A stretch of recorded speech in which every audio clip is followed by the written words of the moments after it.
In this video, we're going to be replacing the injector seals on a Ford TDCI 1.6 litre diesel engine in a 2010 Focus. So this is the same engine that's also fitted in many Ford vehicles and many PSA vehicles. They're all the same engine, so this should be applicable to all of those.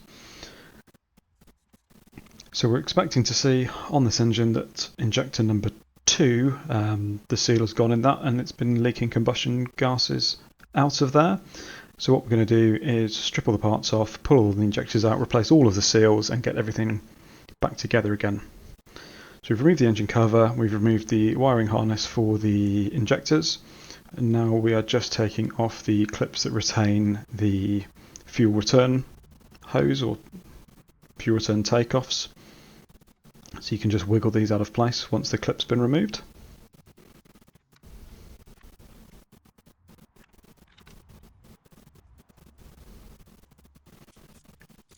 Now we're going to use 7mm hacks to remove the nuts that hold the injectors in, and then we will undo the fuel lines with a 14mm spanner. And we'll just take this injector out first and then we will move on and do the others. So I took this one out first because I wanted to make sure it was this one that was leaking, and it's always nice to find what you think is a problem.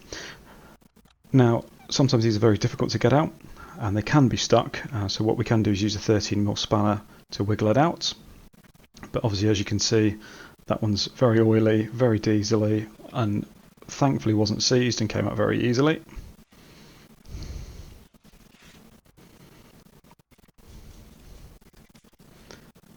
But if these are seized, like I said, you can put the 13mm spanner on the fitting on the injector and try and twist the injector in the injector porthole.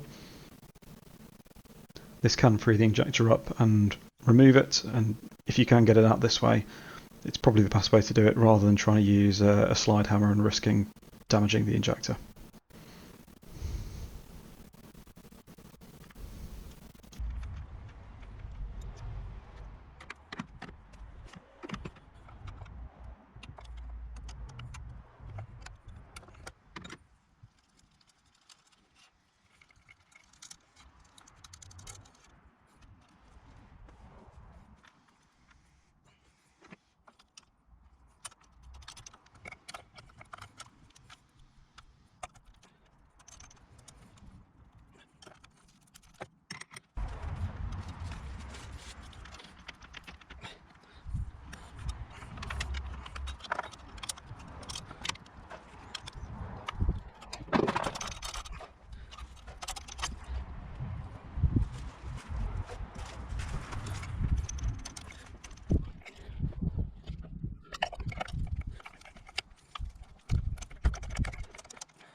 So now all of the injectors have been removed. We're going to clean around the injector ports. We're going to make sure that no debris falls down inside the engine. It's really important that we don't drop anything down there, so it's worth cleaning at this stage.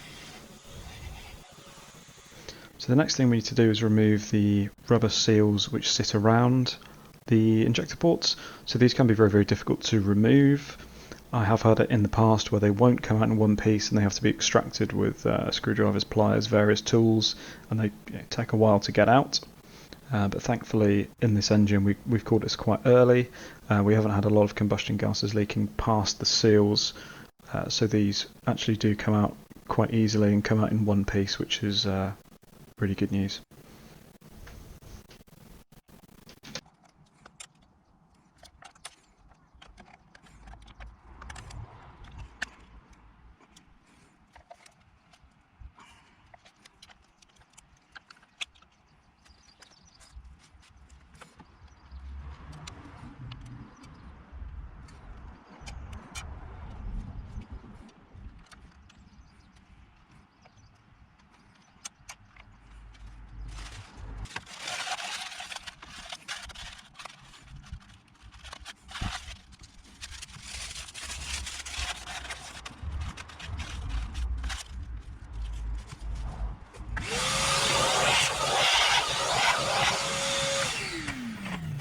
Here we're using brake cleaner just as a solvent to break down any oil and leaky deposits that have escaped past the seals. It's important to, when we do this, do it early and leave it to evaporate, because we don't really want to be spraying this into the combustion chamber. So if you are going to do this, give it enough time to evaporate and disappear.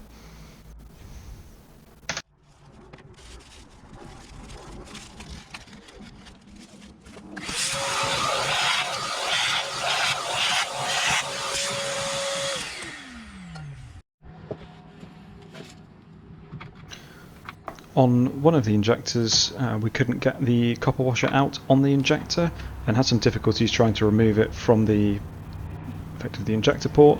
And what I've used here is a piece of 8mm internal diameter fuel hose taped into the vacuum cleaner, and that was actually really useful at grabbing onto that washer and pulling it out. So now what we need to do is close off the actual injection ports themselves. So we're going to use this tool to insert it into the injection nozzle hole, and we'll leave that end piece in the hole. Then this will prevent anything from dropping into the combustion chamber when we're doing any of the cleaning activities we're about to do. This is a really useful piece of kit. I'll drop the link to where you can get this in the video description, but effectively this is a diesel injection port cleaning kit. So first step is to, as we saw, block off the tip hole. Second step, we will use the wire brush. And third step, we will use this piece to actually clean the face that the copper sealing washer sits against. So if you've got a lot of carbon buildup on that face, you're not going to seal well against it, and you might have exactly the same problem that you have already with combustion gases leaking past it.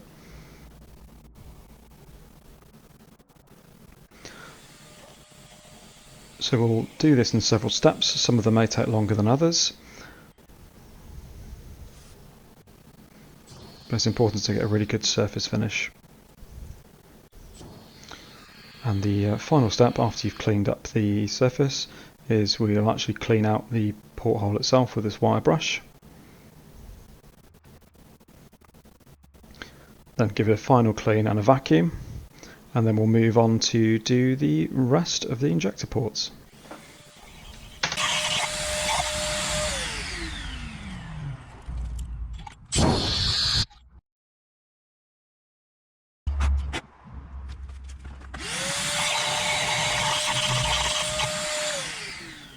Here you can see the injector port we've just cleaned versus the injector port that we haven't cleaned.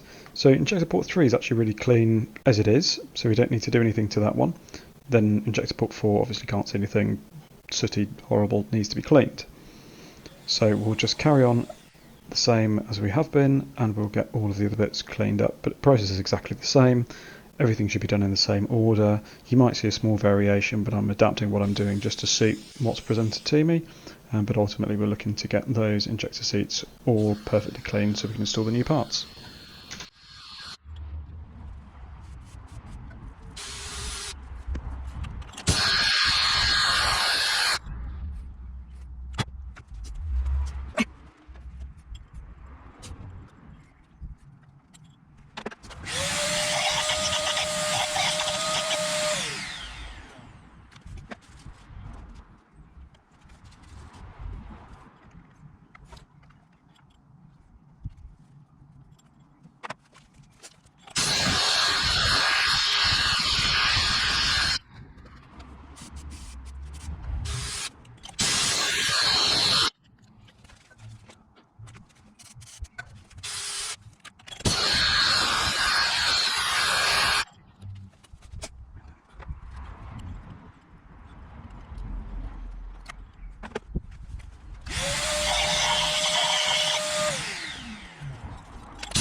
So now we've cleaned up the injector ports, it's time to quickly give a clean up to the injector bodies themselves. So it's really important that we don't touch the tip of the injector, only the body of the injector. So normally I would do these at a bench grinder with a wire wheel, but I'm not at home for this, so we're having a temporary work kit. So yeah, just using brake cleaner and a soft wire brush attachment for a drill, we're going to clean these off. I'll just show you me cleaning one. You don't need to see me cleaning four, but the process is the same for all of them. So we'll strip off the old parts, the old copper washers, and get the new parts ready to go. So we've got a complete assembly here of a new part, using all new seals and washers.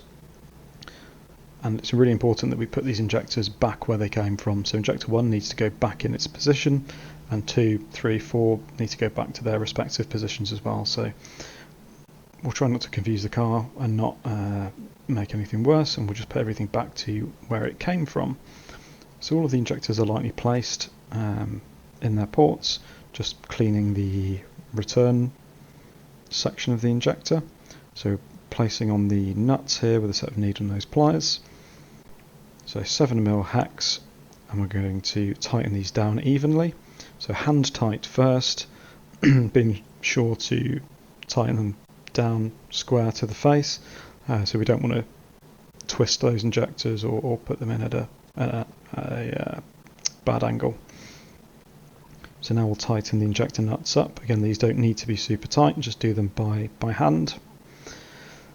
And we'll finish hand tightening these down. So from what I can tell, the factory or supplier torque specification for these is 6 Newton meters plus 65 degrees. So these, I don't believe these are torque to yield fixing. Some people confuse torque to angle as torque to yield. They're not necessarily the same. But what I'm doing here is torquing these up to about 15 Newton meters. So do this at your own risk. This is what I've chosen to do. I've not had any problems doing this in the past. For the size of fasteners and fixings, so they should be M6, and that's 15 Newton meters should be perfectly acceptable for those. But again, make sure you torque those down nice and evenly. So finishing off the injector install, all I'm doing here is just replacing the O-rings on the diesel return takeoff pieces. So just use a pick to pull those off, and we'll just put the new ones on. I'll put a link for all of the seals used in this in the video description, so you can find the right parts for what you need. These might be a little bit stiff to get in, so what I'm going to do is get them lined up, then just tap them in with the back of a spanner. So not difficult at all, but we're just going to encourage them back to where they need to go. And then everything else following on in this video is just the reverse of the removal. So clips back on, then we'll attach the wiring harness for the injectors and check everything works as it should. Now we will expect to have some difficulty starting this vehicle after this work, because we have introduced air into the fuel system.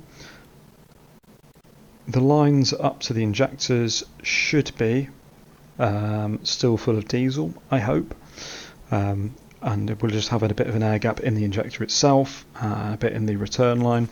So I'm hoping that there is enough diesel in the fuel pump to push that air back into the tank, and that we won't need to bleed the system through. But if you do have air, you may need to bleed it.